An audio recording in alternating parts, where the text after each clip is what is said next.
بسم الله الرحمن الرحيم. السلام عليكم ورحمة الله وبركاته.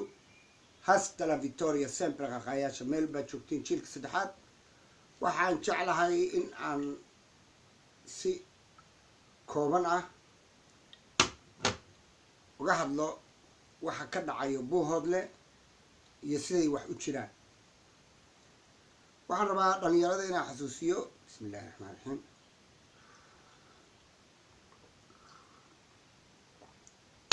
waxaan rabaa dhalinyaradu jiilka saddexaad inay si fiican videogeygan u dhageystaan. Soomaaliya iyo Somaliland weligood waxay ahaayeen laba dowladood oo jaar ah, midna Ingiriis gumaystay midna Talyaani gumaystay. xuduudka laga hadlayo Somaliland ay leedahay waa xuduudka Ingiriiska, xuduudka adduunka idil suu u dhan yahay, hadday jasiirat alcarab tahay, sacuudiga hadduu yahay, khaliijka hadduu yahay, imaaraadka hadduu yahay, beerba hadduu yahay. waxaa xuduudyada qoray oo kala xadaday uu Ingiriis u diray nin kabtan ah oo lagu magacaabo magac looga dhigay kabtan Francis oo ciidamada Ingiriis ka tirsanaa Francis ah. qoradda Sacuudiga iyo Sacuudigana markii la sameynayo waxaa samaysay naag Ingiriis ah xuduudka qiyaasay. xuduudkan ay Soomaali leeyihiin waa xuduudka Ingiriiska. Ingiriiska wuxuu subiyey xuduudada adduunka dhan, wuxuu subiyey kii Pakistan iyo India ay maanta ku joogaan ee Kashmir lagu doodayo waa xuduudadii Ingiriiska qoray. United States America isku tagoodii Ingiriis baa qoray. adduunka suu u dhan yahay boqortooyada Ingiriiska xuduudda kala xadisay, hadday Australia tahay, hadday Canada tahay, hadday meel kale tahay. dhalinyarada u sheegaya raadiya xuduudka sidii loo qoray iyo sidii loo isugu raacay. conventionka iyo act constitutionka xuduudkana waxaa lagu kala baxaa Geneva dhanka Faransiiska, Swiiska. anigu waxaan ku waayay aragsaday Somaliland dadkii ka yimid, siyaasiyiin hadday yihiin, oday dhaqameed hadday yihiin, garaada hadday yihiin, waxay ahaayeen Isaaq iyo Hartiyo Warsangeli, dhulbahante ku jira, ciise ku jira, gadabursi ku jira oo la wada garanaya Samaroona ay ku jiraan, xataa Gabooy. marka salaatiintu waa la wada garanaya. xuduudana dee waa international Somaliland xuduudkeeda. waxaan beryahan la yaabaa, aada ula yaabaa, aan doonayaa in dadka intellectualka ah aan la wadaago. raggan dhulbaantaha waxay leeyihiin salaatiin, garaado iyo niman siyaasiyiin ah. dhulbaante wuxuu lahaa siyaasiyiin baarid ah, way naga hooseeyaan maanta, allah u naxariisto. oo ugu horeeyo Bookax oo la garanayo macruuf ah ee ahaa dowladihii 60kii ugu horeeyey ka qayb galay midnimadii Soomaaliya, qaybta Somaliland ku tirsanaa. waxaa kaloo jiray Qaybe oo ahaa ninkii wasiir khaarijiye ahay, wasaaradda khaarijiyada lagu magacaabay, isna waa nin dhulbahantay siyaasi baaris ah ee Somaliland ka soo jeeda. Bookaxna Somaliland ka soo jeeda sidii la ogyahay. waxaa kaloo jiray nin wasiirka biyaha ahaa, Khaliif Baadiyo la oranayay, xildhibaankii Cabdifitaax Khaliif Baadiyo alla yaraxma ee Muqdisho ku dhintay. rag badan oo siyaasiyiin oo dhulbaante baaris ah maanta waxaa ka haray Dr. Cali Khaliif Galaar. saraakiil bay leeyihiin, meel laguma sheego. marka waxa weeyaan, haddaan usoo noqdo magaalada Buuhoodle. magaalada Buuhoodle xuduudaday ku taallaa. oday dhaqameedka joogo, shacabka joogo waa shacab go'doon ah oo gooni u taagan. Buuhoodlada la sheegayo waa meel la maro xuduud ah oo laakiin dhaqaalana lahayn, iskuulo lahayn, waxbarasho lahayn, waxna lahayn, ee caalamul xajari ku jirto. markii la leeyahay Buuhoodle waxaa tagay wasiir Somaliland ah, waa la soo dhaweeyaa. calanka Somaliland la tagaa. waxaa tagay madaxweyne ku-xigeenka puntland waa lasoo dhaweeyaa calanka puntland la taagan waxaa tagtay hadda dowladda federaalka calankii dowladda federaalka lagu soo dhaweeyaa marka waxaa la odhan karaa waa shacab hypocrite ah waa shacab hypocrisy ku nool hypocrisy waxaa la dhahaa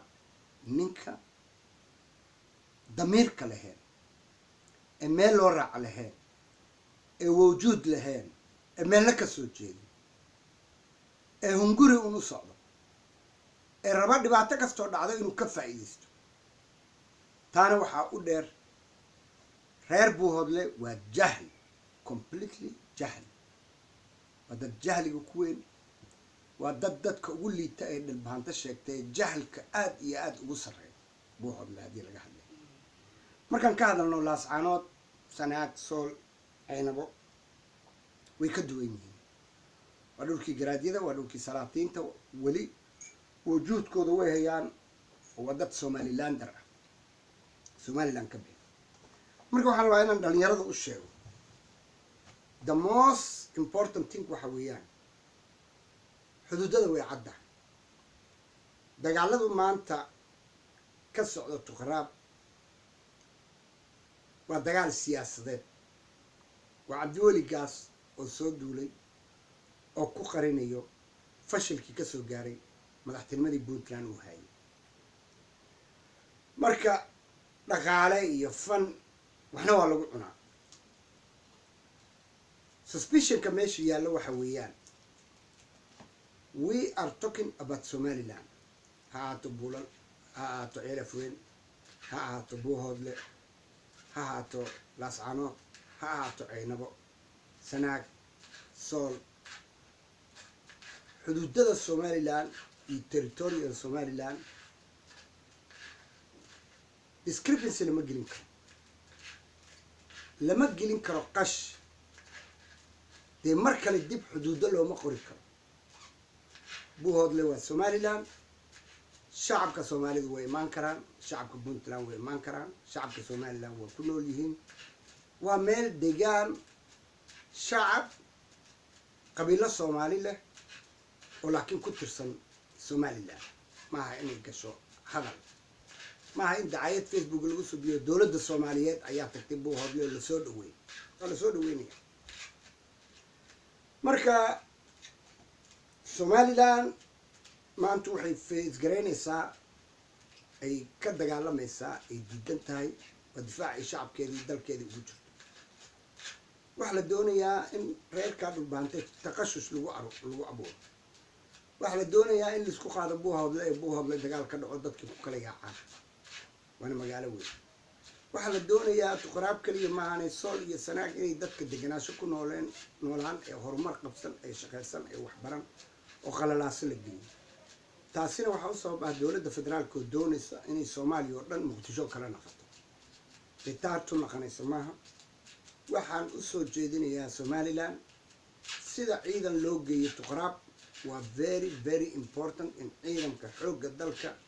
ee somaliland ee jamhuuriyadda somaliland ay ka samaystaan base buuhoodle waa in xuduudyada dhan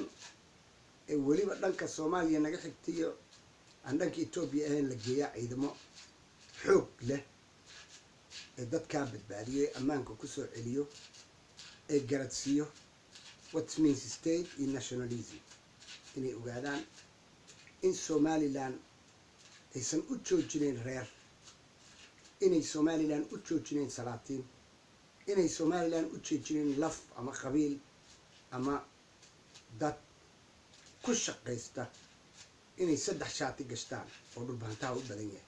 marna puntland sheegtaan marna soomaaliya sheegtaan marna somaliland sheegtaan the most important things waxa weeyaan waxaan faysgaraynaynaa tijaabadii ugu dambeysay nabad baan haysanaa nabad baan doonaynaa nabad baan haysanaa nabad baan doonaynaa nabad baan haysanaa nabad baan doonaynaa wax badan baan akrinay aqoonsi baan doonaynaa wax badan baan akrinay waa in sovereignty-ga la soo celiyaa waa in shacabku u hoggaansanaada jamhuuriyadda somaliland iyo dastuurkeeda labadaa haddii la waayo shacabka iyo degaanada somaliland reerkee walba ha ahaadaan reerkee rabaan ha ahaadaan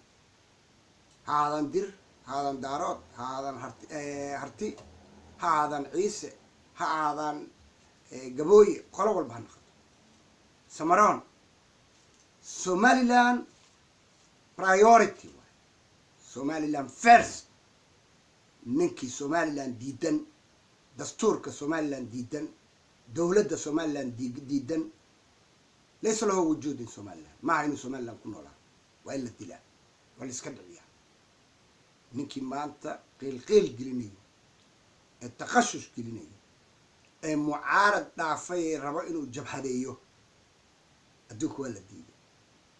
waa in ay somaliland muujisaa xoog bir xadiid ah dug fi lxadiid xoogga laiskugu geeyaa buuhoodlaan odhanaya xoogga laiskugu geeyaa duqaraabaan odhanaya xoogga laiskugu geeyaa hadday kalifto xataa laascaanood sharciga wuu ka sarreeyaa qabiil sharciga iyo dastuurka somaliland wuu ka sarreeyaa isir calankaa weeyaan goob walba iyo xuduud walba calan kale lagama saari karo calan kale ninkii buuhood la saaro ama la soo baxo ama wafdi ku soo dhaweeyo ama tuqraab ama sool iyo sanaag calankaa buluuga ah ama calan puntland ah waxaa waajib ah in lala dagaalamo waxaa waajib ah in wujuudka somaliland laga tirtiro uusan ku noolaan meeshuu raba aakhiro ku noolaan waxaan la hadlayaa ciidanka qalabka sida ha yeelina weligeeday jabhad shiil ka dhigan jirtay ciyaal iyo dumar ha iska leynina ciyaalkiina odhanaya reer laascaanood ha leynina dumarkii ciyaalkii calanka soomaaliya iyo puntland usoo dhiibaysay way dhammaatay cayaar somaliland waa in shacabkeeda ay wada aqoonsanaadaan waa in shacabka somaliland dastuurka somaliland aqoonsanaado waa inuu calankaa buluugga ah wujuud ku yeelan ciidda somaliland oo dhan buuhoodliyo meel walba haddii aqoonsina la siiyay safaarad soomaali furanaysa waa gooni waxaanu soo jeedinaynaa reerkaa saddexda shaar gashan saddex wajiilaha ah annagu nama siraysiin annagu kuwa sulbigiina ku jira ubadkiina iyo dumarkiina iyo ciyaalkiina oo somaliland aan badbaadinayna afar siyaasi ah inay madax ka qabsato maaha ummadda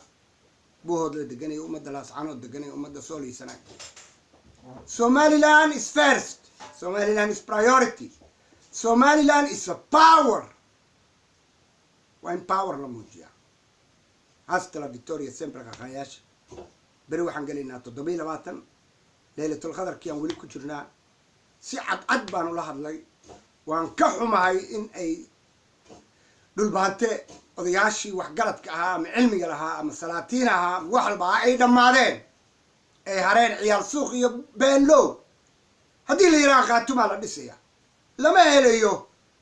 sool iyo sanaag nin shaqeeya kuma jiro xamar ku maqan yihiin puntland ku maqan yihiin kuma jiro sool iyo sanaag nin wax bartay intellectual ah kuma jiro nin laga soo doorto kuwa xamar joogaa la aruursadaa laakiin somaliland xaqoodii way siisay baarlamaanka ku jiraan golo wasiiray ku jiraan wax walbay ku jiraan buuhoodle sool sanaag laascaanood tuqaraab afartaa dowladda xooggaas kugu geysa waa in dadkaa la edbiyaa ma geli karto wada hadal ama dood ama isir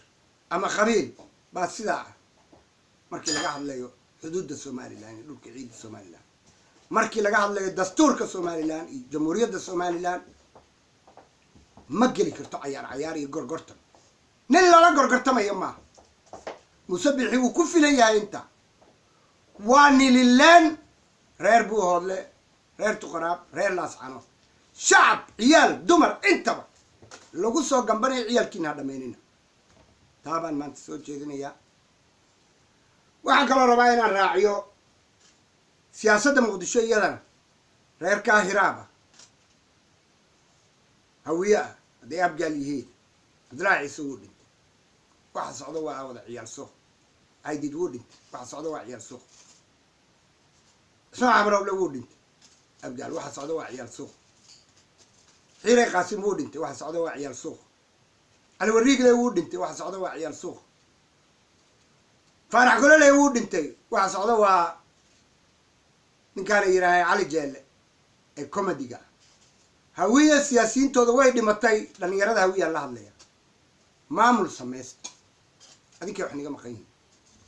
هذيك الصومالي اللي يقود المي هذيك الدولة ده فدرال كان اللي يقود المي